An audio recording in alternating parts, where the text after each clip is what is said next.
जैसे डॉक्टर बाबा साहब आम्बेडकर सांस्कृतिक भवन हमारा वहाँ पे था इतने सालों से, जो डिमोलिश किया गया था, और 272 दिन हम लोगों ने आंदोलन करने के बाद श्री देवेंद्र फडणवीस उप मुख्यमंत्री महाराष्ट्र और विभागीय आयुक्त नागपुर द्वारा जो चौकसी अहवाल दिया गया, उसमें क्लियरली लिखा गया था कि डॉक्टर बाबा साहब आम्बेडकर सांस्कृतिक भवन अंबाझरी में वही जगह पे बनाया जाए। आज 1 साल हो चुका है।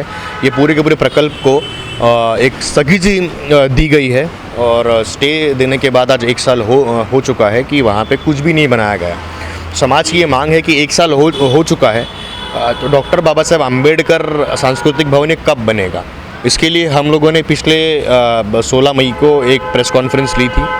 उसके बाद हम लोग आज पूरे के पूरे नागपुर में घूम रहे हैं, लोगों से बात कर रहे हैं, और आम्बेडकरी समाज की ये मांग है कि जैसे डॉक्टर बाबा साहब आम्बेडकर सांस्कृतिक भवन था वैसे ही हमको वापस चाहिए।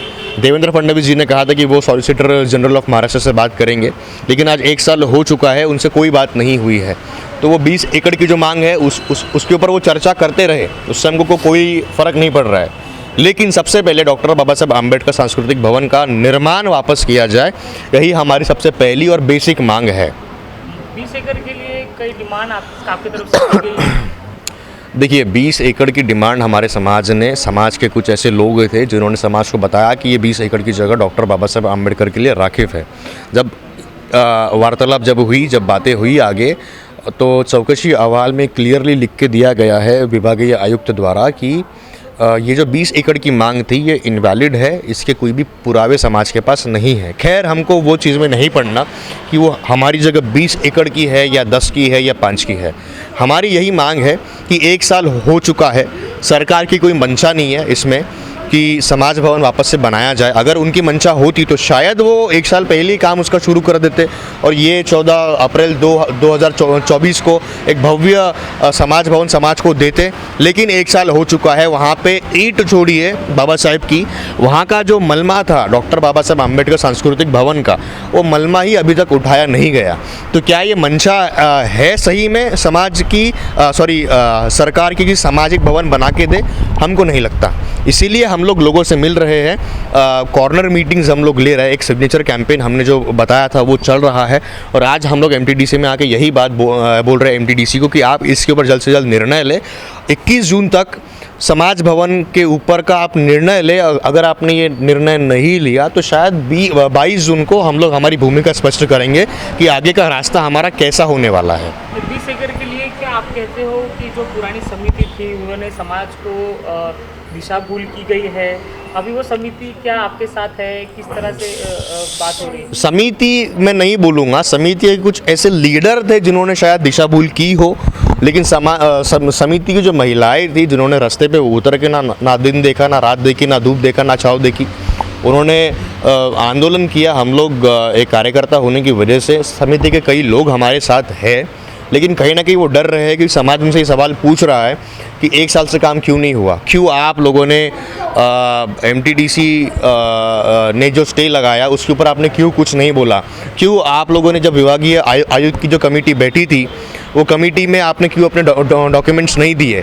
तो ये लोग डर रहे हैं कुछ लोग, क्योंकि समाज से ये उनको एक विरोध आ रहा है कि आपने क्या झूठ बोला। इनके पास जवाब नहीं है, लेकिन 20 एकड़ की बात कही गई थी, समाज भी यही बोला कि आंदोलन 20 एकड़ के लिए हुआ था। एग्जैक्टली। तो समाज भी यही सवाल उनसे आज भी पूछ रहा है कि 1 साल से आप क्या कर रहे हो, क्या आपने 1 साल से कोई फॉलोअप लिया, क्या आप 20 एकड़ के आपने डॉक्यूमेंट्स क्यों नहीं दिए। जब आपके पास ये 20 का आंकड़ा कहाँ से है, कहीं तो ये आंकड़ा होगा।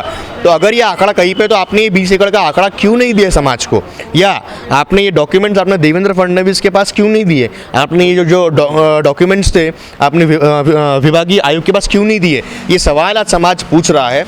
इसकी वजह से जो बेचारी महिलाएं थी जिन्होंने इतना बड़ा आंदोलन किया, वो कहीं ना कहीं डरी हुई है, लेकिन वो हमारे साथ है, वो साथ में इस काम को आगे बढ़ा रही है। और समाज की अब यही मांग है कि वो 20 एकड़ का फैसला आप करते रहो, हमको उससे कुछ नहीं करना, लेकिन समाज भवन जो वहाँ पे था वो समाज भवन हमको वापस चाहिए, और इस बार थोड़े बड़े पैमाने पे चाहिए। इसका फैसला आप 21 जून तक करो, 21 जून 2024 तक।